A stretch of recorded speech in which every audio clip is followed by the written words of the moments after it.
La petite reine va-t-elle finir par imposer son diktat ? Dans quelques semaines, le gouvernement doit présenter un plan vélo dans le cadre de la loi d'orientation sur les mobilités qui sera discutée à l'automne. Un plan comportant des mesures qui devraient favoriser l'utilisation du deux roues en France. Il est vrai que notre pays, dans ce domaine, se traîne en queue de peloton en Europe, alors que les 3/4 d'entre nous résidons à moins de 5 km de notre lieu de travail. Le vélo ne sert seulement que pour 3% des déplacements des Français. Le gouvernement aimerait tripler cette proportion.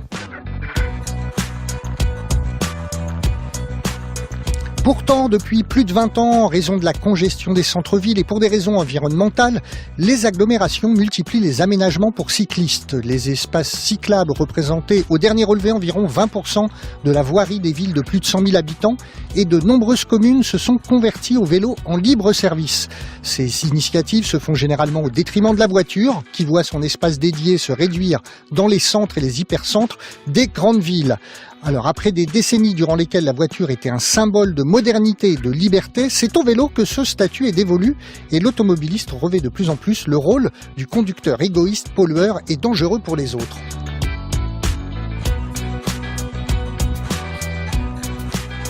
La bicyclette est-elle en train de prendre le pouvoir ? Les politiques des villes lui accordent-elles trop de place ou pas assez ? Partager l'espace entre moyens de transport doit-il se faire au détriment de certains véhicules plutôt que d'autres ?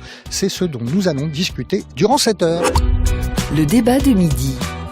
Didier Siamour sur France Inter. Et pour en débattre sont aujourd'hui présents Isabelle Le Sens. Bonjour.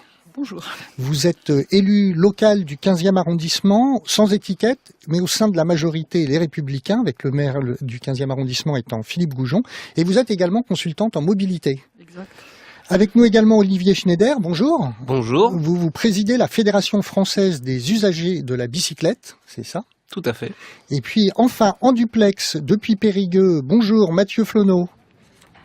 Bonjour Didier Siamour. Donc vous êtes maître de conférence en histoire contemporaine à l'université Paris 1 Panthéon-Sorbonne. Vous êtes spécialiste d'histoire urbaine et de l'histoire des mobilités.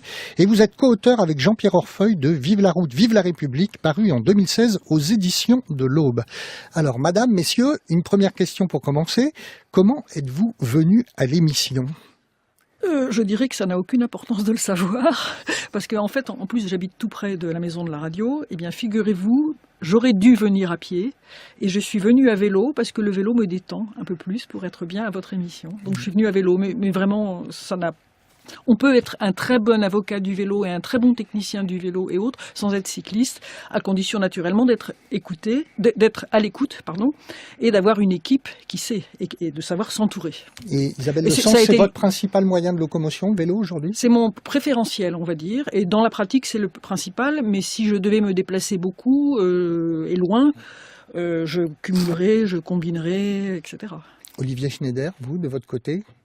Alors moi, je suis venu de Brest grâce à la combinaison vélo pliant plus TGV. D'accord. Et donc, le vélo est mon moyen de transport dans toutes les villes de France quand je peux y aller en train. C'est-à-dire que partout où vous allez, vous emmenez votre vélo avec vous ?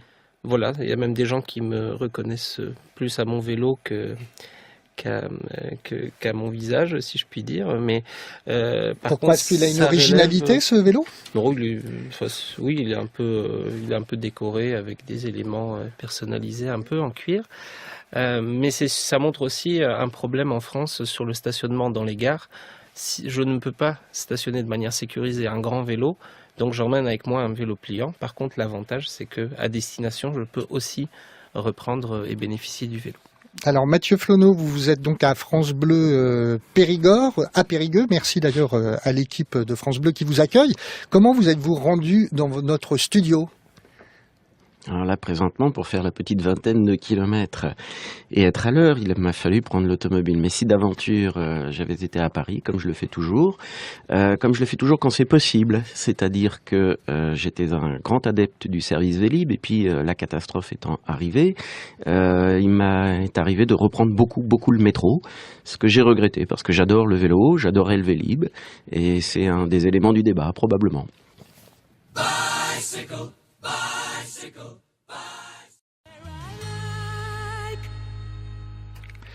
Il ne pouvait y avoir de titre plus adéquat, Bicycle par Queen, une chanson sortie il y a exactement 40 ans dont le chanteur Freddie Mercury avait eu l'idée en voyant passer le Tour de France.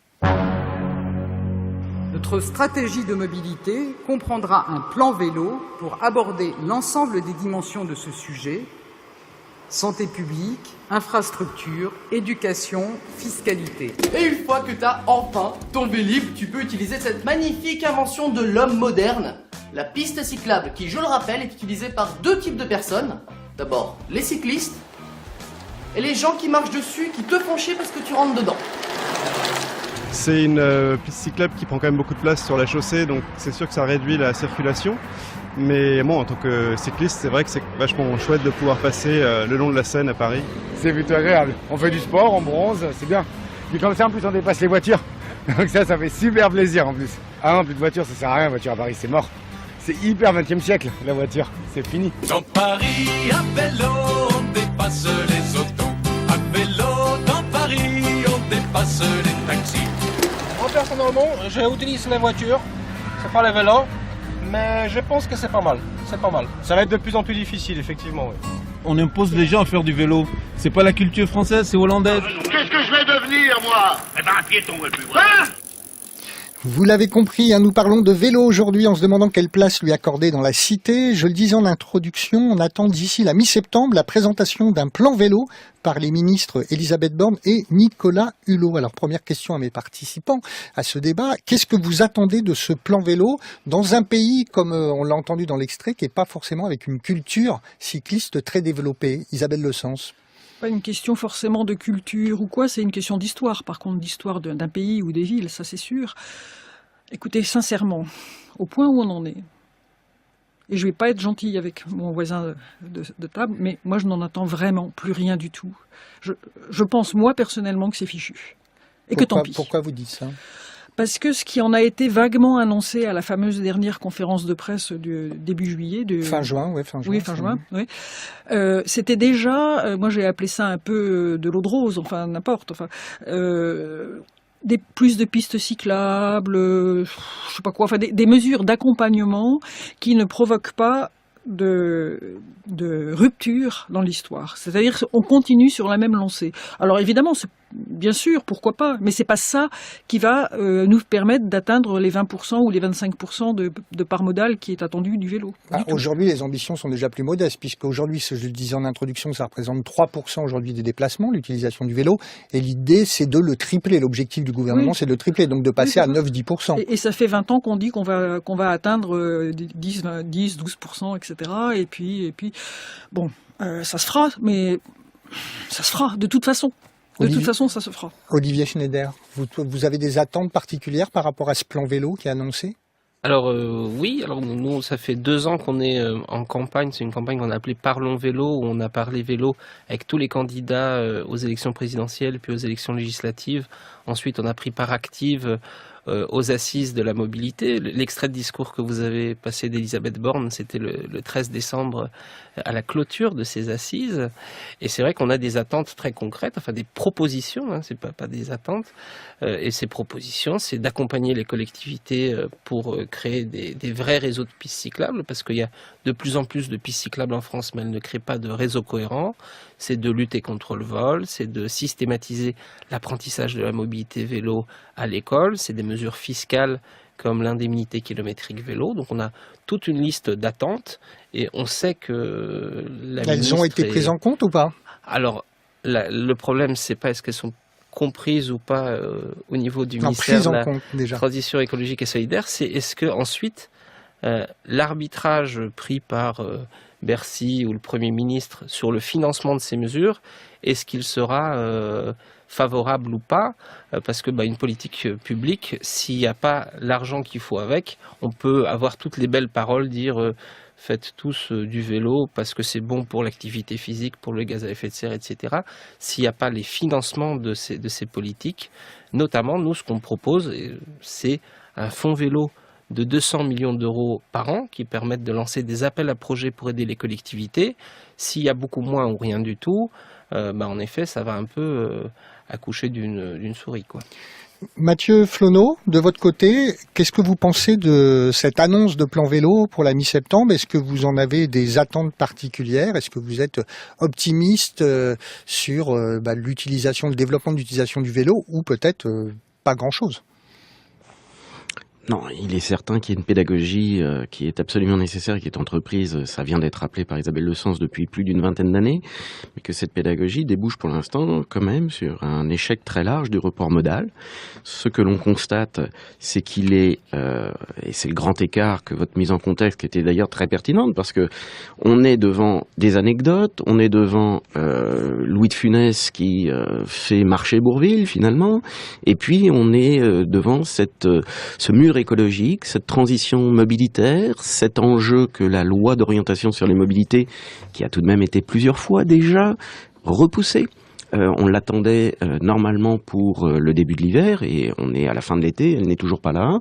Il y a des tensions qui sont très larges autour de la question de ce bouquet de mobilité absolument nécessaire, dans lequel le vélo joue un rôle. Mais il ne faut pas non plus en attendre une solution de type panacée, parce que, évidemment, les contraintes sont importantes, évidemment aussi, et c'est toute la culture vélo, et on comprend bien que des militants souhaitent l'élargir très largement, mais c'est une culture qui a aussi des limites, c'est une culture qui mérite une évaluation, et donc dans le bouquet mobilitaire, il y a des zones de pertinence, il y a des zones d'impertinence, on ne dépassera pas nécessairement, et c'est pas simplement une inertie historique, on ne dépassera pas nécessairement des pourcentages qui sont difficilement gagnables par des grandes villes vélo. Je pense à Strasbourg, qui est la plus grande ville vélo en France, et qui n'est toujours pas quand même à 15% des déplacements. Il y a des tensions, des inerties, des chemins de dépendance, pour le dire de façon pédante, qui font qu'il y a des limites à cette culture vélo. Mais en revanche, évidemment, le discours doit être un discours motivant, encourageant, une évidence. Isabelle Le Sens, comment expliquer ce que vient de rappeler Mathieu Flonneau? Depuis 20 ans, plus de 20 ans, il y a eu pas mal de mesures qui ont été prises, quand même incitatives. Comment expliquer, et je vous posais la question tout à l'heure, est-ce que c'est un problème de culture? Comment expliquer qu'aussi peu de Français aient recours au vélo comme pour des déplacements, on va dire, utilitaires et pas forcément de loisirs? Oui, les loisirs, il y a des liens, mais c'est pas tout à fait le même sujet quand même. J'ai pas dit tout à fait qu'il y avait eu des mesures de prise, même s'il y en a eu. C'est moi qui le dis. D'accord, ça va. Non, il y a eu des rapports tout à fait motivants. Il y a eu le rapport Le Breton en 2004 déjà. C'était une merveille. Elle avait tout compris, cette personne, Madame Le Breton. Il y a eu le rapport Goujon, c'est mon maire, naturellement, mais c'est bien vrai, remis en janvier 2012. Tout le monde était vraiment très très content, etc. Et puis à chaque fois, hop, paf, changement de gouvernement, et tout s'arrête, et on n'en parle plus, et puis voilà, quoi. Et on repart à zéro à chaque fois. Bon. Donc il y a un peu de ça. Maintenant, pour ce qui est d'aujourd'hui, peut-être, pourquoi tout a été reporté? Alors bien sûr, il y a eu la grève de la SNCF, je sais bien, etc. Non, mais ça, c'est un problème. Mais bon, moi, ce que je vous pose la question, c'est pourquoi aujourd'hui, il y a aussi peu de pratiquants du vélo au quotidien? Oui, alors, c'est parce que, à mon avis, c'est parce que le vélo n'est toujours pas considéré comme un mode de déplacement réel, sérieux. Oui, c'est ça, quoi, au fond. C'est au mieux considéré comme une décoration, comme un mot obligé dans les politiques. Ça, c'est les écologistes, quand même, qui l'ont imposé, en quelque sorte. Sur Paris, c'était avec le premier mandat de Monsieur Delanoë en 2001. Donc, on sait qu'on ne peut plus oublier le vélo. C'est déjà un progrès, parce qu'il y a une époque où le vélo avait même disparu complètement du discours. Mais on ne sait toujours pas à quoi il sert, au fond. Et on ne se pose pas les questions. Et puis d'autre part, quand même, chaque fois qu'on lance un programme, un plan vélo, un plan ceci, cela, on ne se fixe aucun objectif, et donc on ne mesure rien, et donc on ne rectifie pas le tir, et donc on fait les choses sans objectif, en quelque sorte. Olivier on le fait Schneider, parce qu'on croit que c'est utile de le faire, mais on ne sait pas pourquoi. L'utilisation du vélo, ça se décrète à travers un plan? Non, par contre, quand il y a des volontés... il faut encourager le passage à l'acte. Mais c'est quoi les volontés? Je vais vous donner 2 chiffres. Il y avait un sondage très récent, juin 2018, qui demande, dans le cadre de la loi mobilité, souhaitez-vous qu'il y ait plus de place, êtes-vous favorable ou défavorable à ce qu'il y ait plus de place dédiée au vélo? 83% des Françaises et des Français disent qu'ils sont pour. Et quand on regarde par genre, par âge, par sympathie politique, c'est à peu près constant, ce qui est assez rare. Par contre, la question c'est du coup, pourquoi est-ce que 80% des gens sont pour qu'on fasse plus pour le vélo et que 3% des déplacements qui se passent à vélo. La FUB a fait l'année dernière, pendant les assises de la mobilité, la FUB, je le rappelle, c'est la Fédération des utilisateurs de bicyclettes, des usagers de la bicyclette, donc qui fédère 300 associations dans toute la France, a fait une grande enquête Parlons Vélo. On a eu la contribution de plus de 100 000 personnes, donc bien au-delà des militants. D'ailleurs, c'était la contribution citoyenne la plus importante aux assises de la mobilité. Et le constat est simple, 85% des répondantes et des répondants nous disent qu'aujourd'hui c'est trop dangereux de faire du vélo, 90% nous disent que c'est trop dangereux pour les personnes âgées et pour les enfants, sachant que ce sont les deux groupes de population qui auraient le plus besoin, notamment par rapport à leur manque d'activité physique, de faire du vélo. Donc c'est quand même, pour passer à l'acte, pour passer de ces 80% de gens favorables à un peu plus que 3% de gens qui se déplacent à vélo, alors que vous l'avez dit en introduction, les 3/4 d'entre nous pourraient faire les moins de 5 km en 20 minutes à vélo. C'est tout simplement une question à la fois d'infrastructure, et infrastructure ça veut dire autant circulation que stationnement, parce que si on a des pistes cyclables mais qu'on se fait voler le vélo après, ça ne fonctionne pas. Et il y a aussi, c'est important, l'éducation à la fois des cyclistes dès le plus jeune âge et du coup à travers cela de leurs parents, mais aussi des automobilistes, parce que quand il n'y a pas de piste cyclable, on peut circuler dans la circulation générale, hein, c'est là que le code de la route le prévoit, mais quand on se fait doubler avec des toutes petites distances, qu'on se fait presque frotter dessus, ça fait peur. Heureusement, c'est pas très dangereux, il n'y a pas tant de tués à vélo que ça. Il y a un tué à vélo tous les 50-60 millions de kilomètres parcourus à vélo, donc il y a de quoi voir venir. Par contre, c'est inconfortable, et donc aujourd'hui, les parents n'imaginent pas laisser leurs enfants aller à l'école ou au collège à vélo, et c'est un énorme problème de santé publique. Parce que les jeunes aujourd'hui ont 10-15 minutes d'activité physique par jour au lieu des 60 que préconise l'Organisation mondiale de la santé. Et donc l'envie est là, que vous demandiez aux enfants, à leurs parents, à leurs grands-parents. Il faut juste travailler sur les comportements et sur les infrastructures. Alors, pas mal de réactions d'auditeurs sur Twitter ou par le mail en accédant via la page franceinter.fr, nous disant qu'il y avait en effet un manque d'infrastructures et notamment pour stationner et attacher les vélos. C'était un constat qui revenait assez souvent.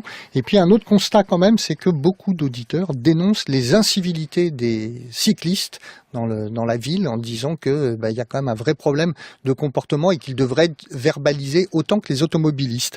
Mathieu Flonneau, je voulais vous faire réagir. Tout à l'heure, Isabelle Le Sens disait que c'était la sous-utilisation du vélo, c'était quand même un problème, je dirais que c'était le fruit d'une histoire. Vous qui êtes historien des mobilités, comment vous analysez cela? Est-ce que le développement de la ville s'est pas trop axé pendant très longtemps uniquement sur la voiture et pas sur le deux roues? Alors, j'entends tout à fait évidemment cet argument.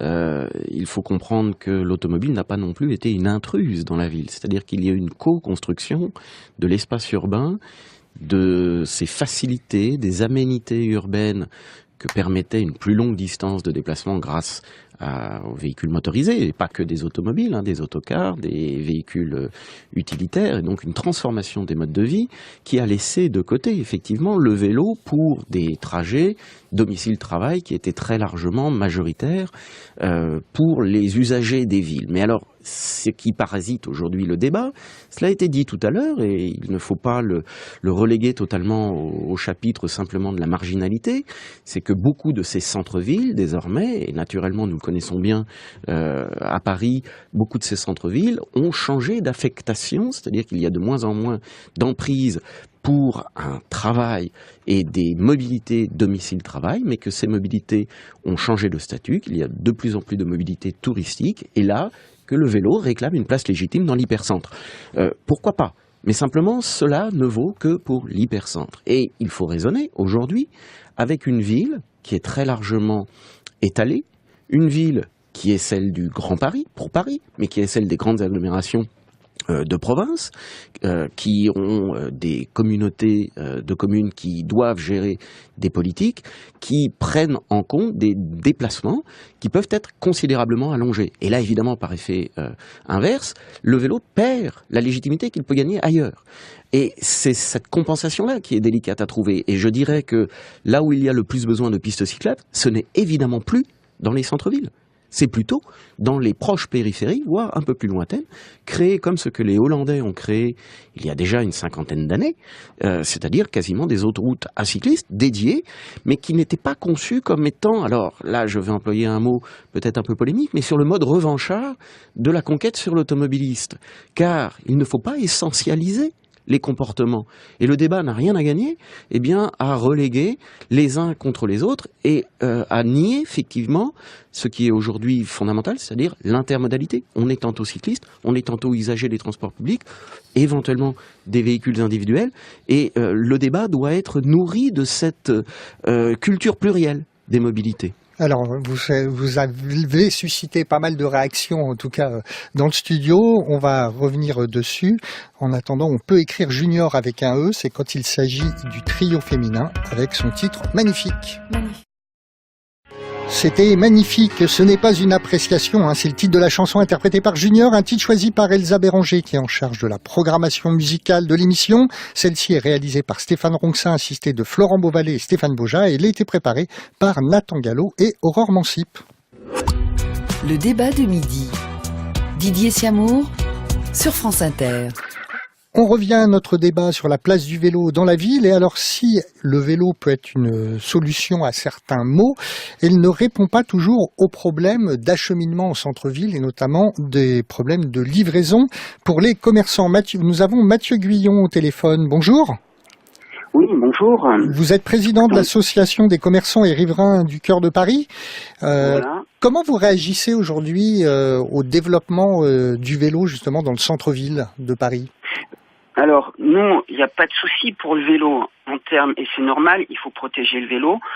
Comme disaient vos intervenants, il ne faut pas avoir l'esprit revanchard, et nous, on n'est absolument pas, sauf qu'on a plutôt l'impression de se retrouver justement avec des gens qui n'ont qu'une envie, c'est de tuer la voiture et de se servir de prétexte du vélo pour arriver à leur fin. Et donc il n'y a pas d'idée. Il y a pas d'idée. Vous n'avez pas d'idée de logique constructive comme il y a eu avec Monsieur Pompidou. Et vous avez votre intervenant Mathieu Flonon qui a travaillé dessus, donc il comprend très bien ce que je veux dire. Et donc c'est terrible parce que vous n'avez pas cette logique. Et donc on est en train de créer 4 mètres de voie de large au niveau de la rue de Rivoli, quand on aurait pu faire simplement 2 mètres. Et donc là, on se retrouve avec des embouteillages on va se retrouver avec des embouteillages complètement fous. Après avoir fermé les voies sur berge, on ne sait pas comment on va réaliser correctement les livraisons. On sait qu'on va devoir payer énormément de PV. Et donc c'est vrai que tout ça introduit des problématiques, et aussi donc le changement de nature du centre de Paris, où on va aller que vers des touristes, et on va perdre totalement si vous voulez nos bouchers, nos artisans. D'accord. Merci Mathieu Guyon. Olivier Schneider, président de la Fédération française des usagers de la bicyclette, quand vous entendez ça, vous avez l'impression qu'on veut tuer la voiture aujourd'hui ? En tout cas, c'est pas l'intention de la FUB, et dans l'étude dont je vous parlais, on a eu plus de 100 000 réponses. L'immense majorité, je me souviens plus, c'était 80 ou 85% des gens avaient aussi le permis de conduire. Donc il y a en tout cas dans ma fédération absolument pas d'envie de tuer la voiture. Monsieur Flonon en parlait tout à l'heure, il y a un mode pertinent pour chaque déplacement en fonction de l'heure, de la distance, du fait justement est-ce qu'on transporte des marchandises ou pas. Il faut juste rééquilibrer de manière raisonnable. Après, je n'ai pas d'avis à donner sur la rue Rivoli, n'étant pas parisien. Donc, mais en effet, il faut aussi prendre en compte. Alors, beaucoup de villes, notamment en Europe du Nord, organisent les livraisons. C'est avant telle heure. C'est dans la journée, s'il y a besoin de réapprovisionnement, c'est fait avec justement soit des petites voitures électriques, soit des vélos cargo qui peuvent transporter jusqu'à 150-200 kilos, etc. Enfin, ça s'organise pour que, en effet, il ne s'agit pas de tuer qui que ce soit ou quelque mode de transport que ce soit. Par contre, par exemple, ce qui m'a choqué dans le propos il y a un instant, c'est de sous-entendre que le vélo, c'est un mode de déplacement uniquement pour le tourisme ou pour le loisir, alors que quand vous regardez des villes comme Copenhague ou Amsterdam, il y a quelques touristes à vélo, d'ailleurs, qui savent pas trop où se mettre, etc., parce qu'ils sont pas habitués à s'insérer dans une circulation cycliste dense, ce qui est pas évident quand on n'est pas habitué. Non, c'est le vélo dans les villes denses, c'est le mode de transport qui a le meilleur rendement spatial. C'est-à-dire que quand vous avez 1 mètre linéaire de largeur d'espace, ce que vous allez avoir, la plus grosse concentration, ce seront les piétons, mais les piétons se déplacent à 4, 5, 6 km/h. Ensuite, vous avez le transport guidé, les tramways et le métro, mais ça, on ne peut pas en construire partout et ça coûte très cher. Ensuite, vous avez le vélo. Le bus ou encore plus la voiture ont un moins bon rendement de l'espace. Après, en ville dense, l'espace et surtout à Paris, qui est la ville la plus dense d'Europe, le centre-ville Paris intramuros, l'espace du coup est très il y a de la concurrence, il est très précieux, et donc en effet pour créer ce réseau continu, mais qui va servir avant tout aux Parisiens et aux Franciliens pour se déplacer et à l'occasion aux touristes pour regarder Paris, il faut faire des choix. Alors après, sur le cas qui concerne la rue de Rivoli, j'ai pas d'avis particulier. Isabelle Le Sens, vous êtes élue locale sur Paris, dans le 15e arrondissement, vous. Est-ce que vous avez l'impression que le problème, en fait, c'est pas de présenter le vélo comme une alternative à la voiture? Est-ce que c'est pas, ça biaise pas un peu le débat? Non, en réalité, c'est plutôt une alternative aux transports en commun qui sont surbondés, comme chacun sait, et qui sont fort utilisés souvent pour des trajets extrêmement courts que les gens seraient parfaitement capables de faire à pied bien souvent ou à vélo. Et donc moi ce que je pense c'est qu'il faut, ça contredit absolument pas ce qui a été dit jusqu'à présent d'ailleurs, il faut que tout ce qui est possible d'être fait à vélo en termes de distance, alors c'est largement au-dessus de 5 km, c'est 10 ou 15 km, puisse être fait dans des bonnes conditions raisonnablement à vélo, et que une bonne partie des gens donc qui sont concernés par ces distances le fassent à vélo s'ils le souhaitent, mais que en tout cas cela soit réellement possible de le faire dans des bonnes conditions. Donc à partir de là, ça vide un peu les transports en commun. Ça veut dire faire les aménagements nécessaires. Ça veut dire faire les aménagements nécessaires principalement, et à terme, ça veut dire aussi que on ne peut jamais raisonner à ville égale, si je puis parler ainsi. C'est-à-dire que la ville des grandes distances dont parlait Monsieur Flonneau avec les banlieues lointaines, etc., c'est typiquement la ville qui a été créée par l'automobile. Ça, c'est pas moi qui le dis, c'est bien connu évidemment. Et la ville du vélo, c'est la ville compacte, effectivement, la ville dense. Il y a eu une étude il y a pas très longtemps qui a montré que les gens qui utilisaient le vélo personnel, pas le vélo en libre service précisément d'ailleurs, mais le vélo personnel, très rapidement, ils adaptaient leur mode de vie au fait qu'ils étaient cyclistes. C'est-à-dire que quand ils avaient la chance de pouvoir acheter un logement, ils s'assuraient qu'il y avait un garage à vélo. Éventuellement, ils s'assuraient que c'était pas en haut d'une côte, mais plutôt à mi-côte ou plutôt en bas, etc. Ou que c'était pas trop loin du lieu de travail, surtout s'ils ont un travail permanent, etc. Et que c'est vraiment le vélo et la ville qui va avec, selon le slogan que la RATP avait adopté il y a pas mal d'années déjà. Mathieu Flonneau, est-ce qu'il n'y a pas une tendance à opposer voiture et vélo? Ceci est une évidence, mais malheureusement, je ne peux que regretter à nouveau que le débat soit parisianiste avec la seule rue de Rivoli. Ça a été très bien. Ça a été juste un exemple cité parce qu'on a pris. J'entends bien. Mais justement, c'est-à-dire que ça a été rééquilibré dans le propos. J'y suis très sensible. C'est pas à Paris que le problème se pose. Et là, je pense qu'il faut véritablement délocaliser totalement la question. À Paris se pose un problème, et là, je maintiendrai cet argument volontiers et je pourrais l'étayer. Je l'ai écrit. cela a été rappelé. J'ai beaucoup travaillé sur la période Pompidou, qui est une période qui favorise tous les leviers en termes de mobilité. L'automobile, parmi d'autres, et la formule qui lui a été prêtée est une formule tronquée, c'est-à-dire adapter la ville à la seule automobile. Ce n'était pas du tout ce qu'il avait dit. Simplement, il faut considérer que actuellement, il y a le sentiment, qui a été très bien rappelé par le représentant des commerçants, le sentiment d'une forme de dépossession de la ville, au nom, et là je pèse mes mots, d'une forme d'idéologie et de pensée un peu magique. Et ceci a été rappelé parce qu'à Paris, vous avez le cumul en plein centre, et vraiment, sortons très vite, mais j'attire juste l'attention là-dessus, vous avez le cumul en plein centre de politiques qui sont résolument anti-voiture. Et je comprends que, avec beaucoup de prudence, la Fédération des usagers de la bicyclette regarde pas véritablement cette question-là. Mais lorsque vous avez fermé la voie express rive droite, et ceci a été rappelé en février dernier, sur la base de rapports qui présentaient des omissions, des inexactitudes et des insuffisances, c'est un jugement de tribunal qui a dit cela, c'est pas un jugement partisan.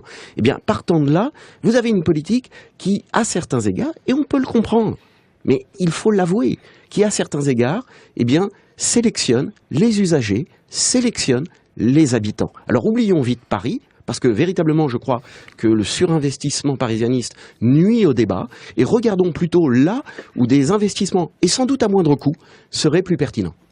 Olivier Schneider, vous vouliez réagir par rapport à ce qui vient d'être dit, et est-ce que peut-être aussi en parlant en dehors de Paris? Alors justement, pour parler en dehors de Paris, il y a deux raisons essentielles pour développer le vélo en France et justement en dehors de Paris, parce que Paris a déjà tellement de moyens de transport au Sachant qu'on a énormément d'auditeurs qui nous écrivent en nous disant justement c'est bien gentil, mais là vous nous parlez des milieux urbains. Par exemple, il y a une personne qui nous dit moi habitant en vallée, en montagne et travaillant à 30 km, est-ce que vos invités peuvent apporter des arguments convaincants en faveur du vélo? Alors j'allais y venir. Il faut créer les conditions pour que les Françaises et les Français puissent avoir cette fameuse heure d'activité physique par jour. C'est une question de santé publique. Et donc que ces personnes marchent, fassent une activité sportive ou fassent du vélo, c'est important. Après, la personne qui travaille à 30 km, elle a d'autres déplacements dans sa vie. Elle fait ses courses alimentaires, elle emmène ses enfants à l'école, etc. Et donc il faut, tout comme il ne faut pas se focaliser sur Paris, il ne faut pas non plus se focaliser uniquement sur le domicile-travail. C'est entre un tiers et un quart des déplacements en France. On a plein d'autres déplacements. Et donc les personnes qui travaillent à 30 km, où il n'y a pas de transport en commun sur lequel elles peuvent se rabattre en vélo, elles vont continuer à le faire en voiture ou en covoiturage ou autre.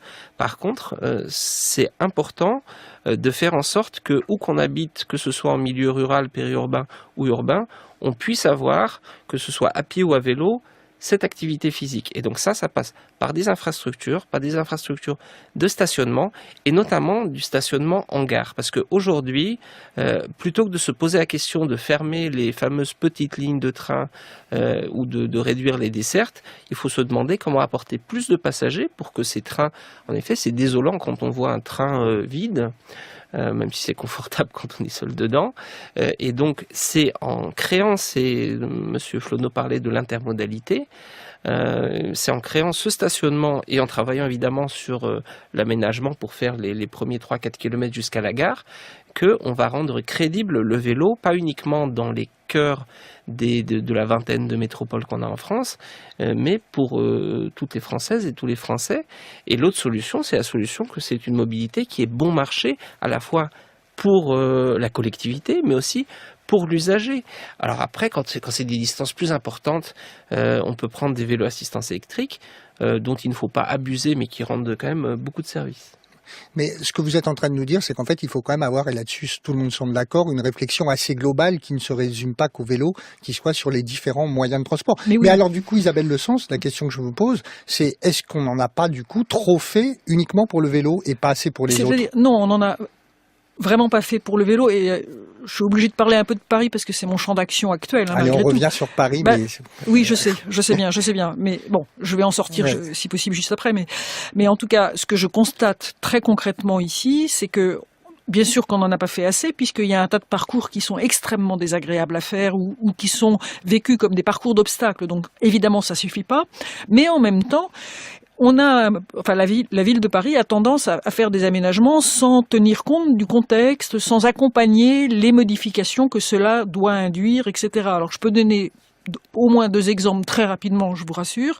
La rue de Rivoli, effectivement, il y a des problèmes de changement d'atmosphère générale de cette rue, de fonctionnement des livraisons probablement, etc. Évidemment, mais en même temps, d'abord, je sais très bien, et tout le monde le sait, je crois quand même, que le commerce, c'est la flânerie, c'est le lèche-vitrine, ça veut dire les piétons avant tout, et c'est ça là qui est centre dans le commerce, malgré tout, avec les livraisons. Si on achète un lit, bien entendu, c'est pas à pied qu'on le rapporte. Bon, on est bien d'accord. Et l'histoire des livraisons, il se trouve que sur la rue de Rivoli, précisément, et où se trouve la boutique de notre interlocuteur en l'espèce, il y a quand même une rue parallèle à l'arrière qui s'appelle la rue de la Verrerie et la rue, je sais plus quoi, Saint quelque chose, et qui les propriétés les terrains sont des 2 côtés de la rue, sont entre les 2 rues. Donc il faut accompagner les commerces et les commerces, l'ensemble, les habitants, etc. Quand ils verront le calme qui va arriver et comment vont mieux vivre aussi les employés des commerces, mais bon, il y aura un temps d'adaptation, ça c'est sûr, mais en fait, ils vont être gagnants, et ça, c'est le rôle du politique, pour le coup, d'aller au-delà et de forcer quelquefois le destin. Mais ça ne veut pas dire qu'il ne faut pas accompagner. Et sur le 15e arrondissement, je l'ai vu très clairement, nous allons avoir une rue qui est à sens unique sortante, qui est une sorte d'autoroute urbaine, pas tout à fait, mais quand même, mais qui est effroyablement bruyante. D'abord, ça fait perdre beaucoup de valeur aux appartements, aux fonciers, le long de ces routes, parce que c'est invivable, en réalité. Bon. Pour les piétons, c'est très désagréable, les trottoirs sont exigus, etc. Enfin, ça ne fonctionne pas très bien. On va mettre en plus de ça une piste cyclable dans l'autre sens. Damned. Évidemment, les commerçants réagissent, mais enfin, monsieur le maire, etc. Bon. J'ai été les voir un par un, avec les plans sous le bras, et à chaque fois que, en effet, il y avait un problème de livraison, ou que ce qu'ils vendent correspond à une clientèle qui peut venir de loin, en banlieue, etc. Tout ça, on l'a regardé ensemble, ou une clientèle d'handicapés ou autre, et on a trouvé des arrangements de façon, négociés entre moi, eux et les services techniques, de façon à ce qu'on accompagne les choses sans tout casser, évidemment. Évidemment qu'il faut prendre le temps de tout ça. Une jeune artiste américaine à qui on annonce un bel avenir, Anna View avec Cool. Le débat de midi sur France Inter. Avec un sujet de débat d'actualité, l'utilisation du 2 roues dans la cité, savoir si on lui accorde trop de place ou pas assez. Mathieu Flonneau, je posais la question tout à l'heure à Isabelle Leçon, je voulais vous faire réagir. Je rappelle que vous êtes historien spécialisé sur les questions de mobilité. Est-ce qu'on en fait trop pour le vélo aujourd'hui ? Il y avait un sous-titre à votre émission qui parlait d'une tyrannie. Alors, je n'irai pas jusque-là. Sauf en certains endroits, et je ne les répéterai pas, mais ailleurs, si, il faut nous les dire, il faut nous le dire. Écoutez, le centre de Paris, mais enfin j'ai écrit des choses là-dessus, je les assume, on je passe peux à les autre chose, réécrire. alors. Il me semble que ce n'est pas du tout pertinent pour percevoir les questions de mobilité à l'échelle nationale. Ensuite, je pense qu'on n'en fait pas assez ailleurs. Et là, effectivement, des investissements seraient légitimes. Et encore une fois, ça a été très bien dit par Monsieur Schneider sur les parcs relais, la sécurisation de ces parcs relais. Enfin, il n'y a pas de miracle. Vous allez en Allemagne, en Hollande, en Suisse, ces parcs sont sécurisés. Il n'y a pas nécessairement un surcroît de civisme particulier. Ce que vous appelez les parcs relais, ce que vous appelez les parcs relais, donc c'est des endroits où on peut stationner le vélo pour prendre un autre transport en commun, un autre transport. Oui, absolument, mais où on retrouvera son vélo le soir. Et vous avez des containers sécurisés, vous avez à proximité des immeubles, et donc ce sont aussi des lois d'urbanisme et de construction qu'il s'agit de penser pour cela. Il y a toute une pédagogie, effectivement, à motiver. Et donc, attention, je pense que en certains endroits, on en fait beaucoup trop parce qu'il y a une lecture idéologique du problème qui est préjudiciable, et dans d'autres endroits, là, il faut adopter une lecture plus pascalienne, plus d'esprit de finesse, où on peut vraiment, encore une fois, à moindre coût, être dans la sobriété et être dans des aménagements qui seraient évidemment pertinents pour développer ce qui est souhaitable, encore une fois, mais qu'il ne faut pas limiter au wishful thinking, c'est-à-dire qu'on peut l'encourager, mais si on ne s'en donne pas véritablement les moyens, on n'y arrivera pas. Olivier Schneider, Mathieu Flonneau parlait des endroits différents naturellement, enfin que chaque situation était un peu singulière. Vous avez vous-même interrogé, à travers l'enquête que vous aviez fait, interrogé les usagers. Il y a eu un classement un peu des bons endroits et des mauvais endroits pour circuler à vélo. Il ne s'agissait pas de classer les villes les bons et les mauvais élèves. Il s'agissait de comprendre le quotidien des cyclistes. Et donc, les cyclistes étaient invités à répondre à 26 questions et à répondre de 1 à 6, est-ce que c'est facile ou difficile, etc. Et on a pris la même méthodologie qu'en Allemagne, qu'en Suisse, méthodologie européenne. Et le constat, c'est qu'il n'y a que 21 villes sur les 317 qu'on a pu classer qui ont la moyenne, et il n'y a aucune qui a A+ ou A, il n'y a que des B et C, donc des favorables ou plutôt favorables. Donc aujourd'hui, en France, le compte n'y est pas. Aujourd'hui, si vous souhaitez, d'ailleurs des anciens champions cyclistes nous disent, je ne laisse pas mes enfants aller à l'école à vélo, je sais que ce serait bien pour eux, mais j'ai trop peur. Enfin, ils disent c'est trop dangereux, moi je dis qu'ils ont trop peur, parce qu'en réalité, heureusement, ce n'est pas dangereux. Pour parler de l'intermodalité, nous on propose pas moins que 200 000 places de stationnement à disséminer dans les 400 plus grandes gares de France, parce que bon, c'est pas en mettant un parking relais de 10 places, alors on va faire plaisir à 10 cyclistes, mais ça va remplir le début de la première voiture d'un train, et ça changera pas de façon globale la mobilité, individuellement pour ces 10 personnes, mais pas en termes de système. Et donc pour changer le système, il faut commencer par des systèmes de pistes cyclables continus, ensuite éduquer les gens à les utiliser dès le plus jeune âge et lutter contre le vol de manière sérieuse avec un fichier national comme pour les automobiles. Isabelle Le Sens, en début d'émission, vous nous disiez que vous étiez déjà déçu par le plan vélo, que vous n'aviez pas d'attente particulière.